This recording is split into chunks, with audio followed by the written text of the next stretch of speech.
Out of all you fighters that I see getting on, doing the mitt work or the pad work, whatever you want to call it, I see y'all doing all this, doing all this, doing all this. Gervonta Davis is outraged after watching Jake Paul train under Floyd Mayweather ahead of the upcoming fight.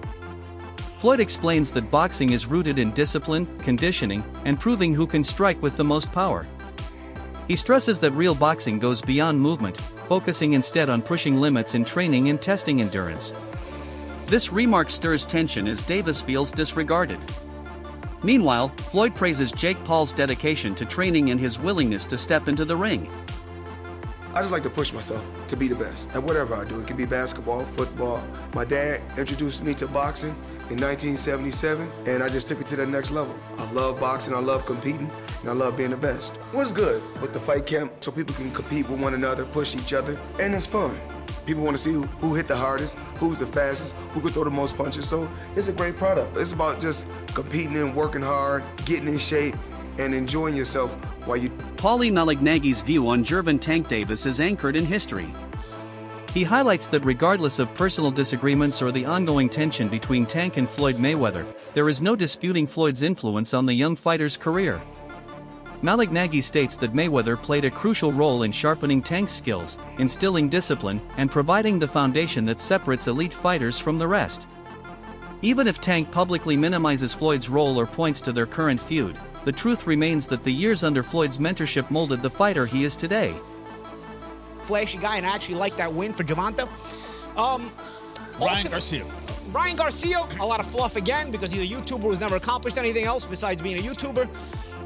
Though there is talent there, it's unfulfilled and untapped talent, and the loss to Rolly Romero tells you that. So what has Gervonta Davis created, aside from being a manufactured creation that got a big push from Floyd Mayweather? Let's be honest here. A big push from Floyd Mayweather.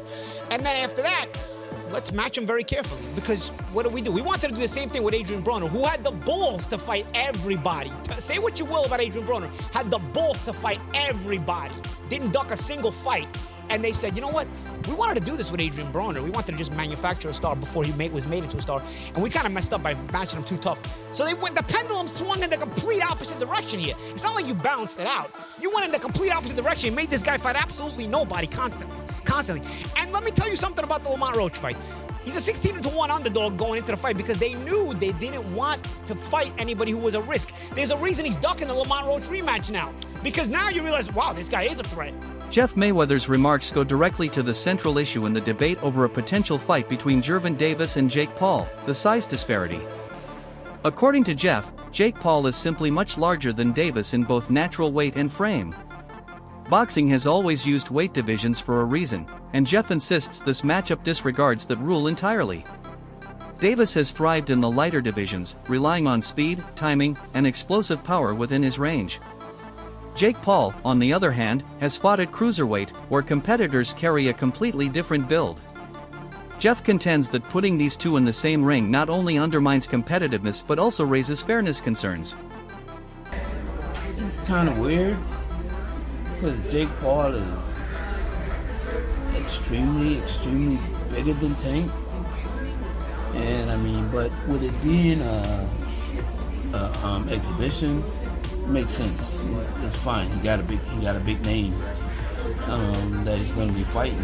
But I mean, it really makes no sense because he's going to be weighing over 200 and some pounds. Tank's going to probably be weighing maybe at the most 147, 150.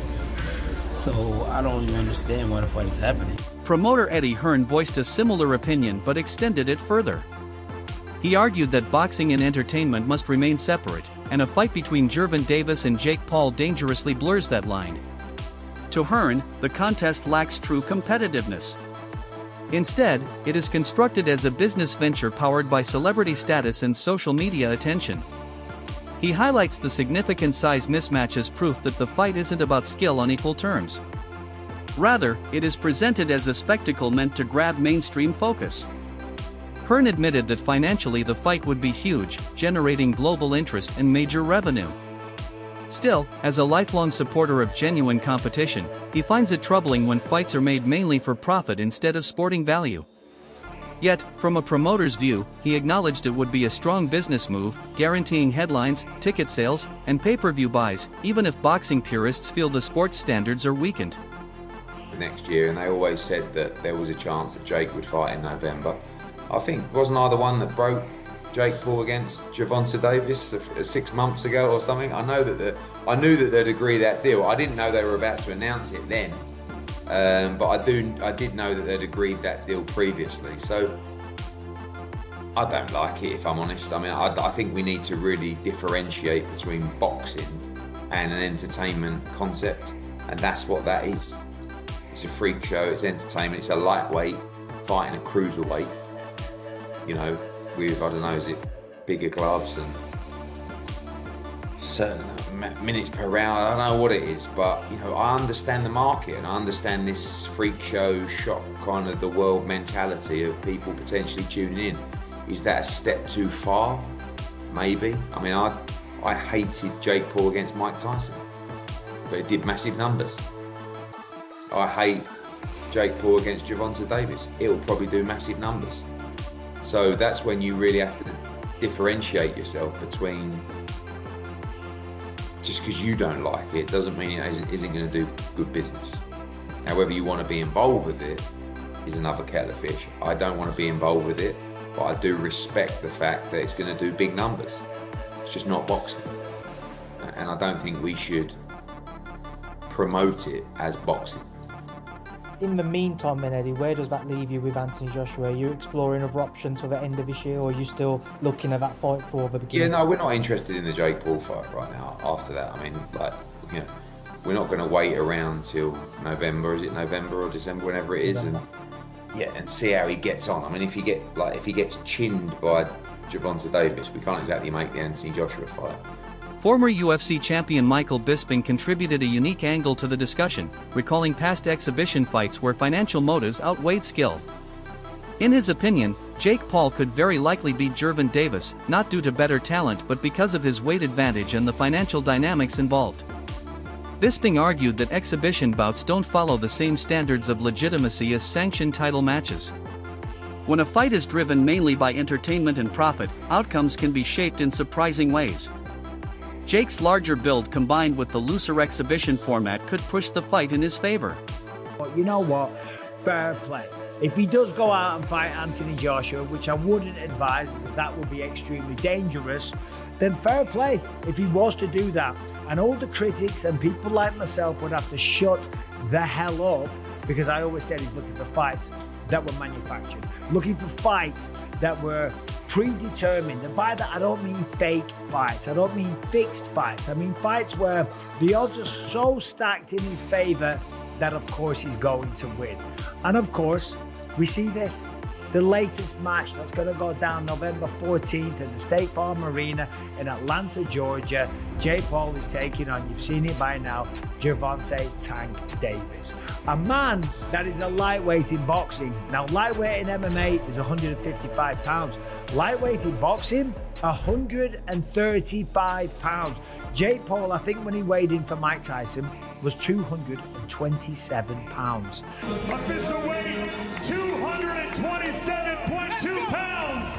That is, if I'm not mistaken, a 92-pound weight difference. Almost a 100-pound weight difference. It's insane. Let's say he comes in at 200 pounds. It's still a 65-pound weight advantage, which is absolutely ridiculous. How can you be out there claiming to want to fight the best people on the planet and then going out there and taking on a guy that is maybe 92 pounds heavier, that is at least 65 pounds heavier than you? That is called one thing. That's called being a bully. It was bad enough when he fought Mike Tyson, a man that was 58 years old, and he was walking around like, I just beat the baddest man on the planet. I just destroyed Mike Tyson and went out there and I beat him, and him and his brother are all celebrating and like that. It's like, dude, what are you doing? The Wade Concept host portrayed Jake Paul as a master manipulator, describing him as someone who knows how to provoke rivals and manufacture openings. He claimed Jake successfully lured Gervonta Davis into this matchup by flaunting wealth, building hype, and turning the fight into an irresistible payday. In this perspective, Davis isn't chasing legacy as much as reacting to the draw of massive money. The host stressed that Jake's strongest skill lies outside the ring, in marketing, promotion, and psychological tactics. By using his platform and flaunting riches, Jake maneuvered Davis into agreeing to a bout that may not be logical competitively but makes sense financially. And again, Jake's only been boxing for 5, 6, 7 years now. It isn't necessarily far-fetched to try to have his own advantages when trying to fight other boxers that have been far more experienced than him. But this one's a little too much, right? This one is crazy because of the massive weight difference. It doesn't make a ton of sense. But again, as far as a sport fight is concerned, I want to make sure I make that clear. Again, this is not me hating on it, because I do think that both guys have been very upfront with what they're doing in this fight and what their goals are with these kind of events. But the narrative Jake's trying to create is if this is like proving anything for him fighting a real fighter when Gervonta is so much smaller than he is. It'll prove something in the fact that Jake is willing to put on great events, but it won't prove anything to the people that are asking him to fight a real fighter. I will say though, if Jake goes out and flatlines Gervonta, the casual audience that will say Gervonta smokes Jake completely and utterly, like it wouldn't even be close, that will change their minds a little bit. Not the people that know boxing, but the people that are going to watch this, the casual viewer that know the name Gervonta Davis and know the name Jake Paul. If he is to compete with Gervonta at all or look good in that fight, people will in some way accept that. Or they'll do the other thing where they just say the fight's rigged, which has never been the case, but you get what I'm saying. What Jake is doing is trying to convince a casual audience that he belongs in the ring with bigger names. He's able to hurt Gervonta at all. That might actually do it. The undefeated lightweight champion of the world. With a record of 30-0, 28 knockouts. And this one is over. The brick He's been hand. boxing since he was 5 years old and turned pro when he was 18. Gervonta Davis at 22 becomes the youngest champion in boxing. And guess what? Just like everybody. Ryan Garcia, a rival of Gervonta Davis, did not hold back in his judgment. He dismissed Jake Paul's move as worthless, labeling it a cheap publicity stunt.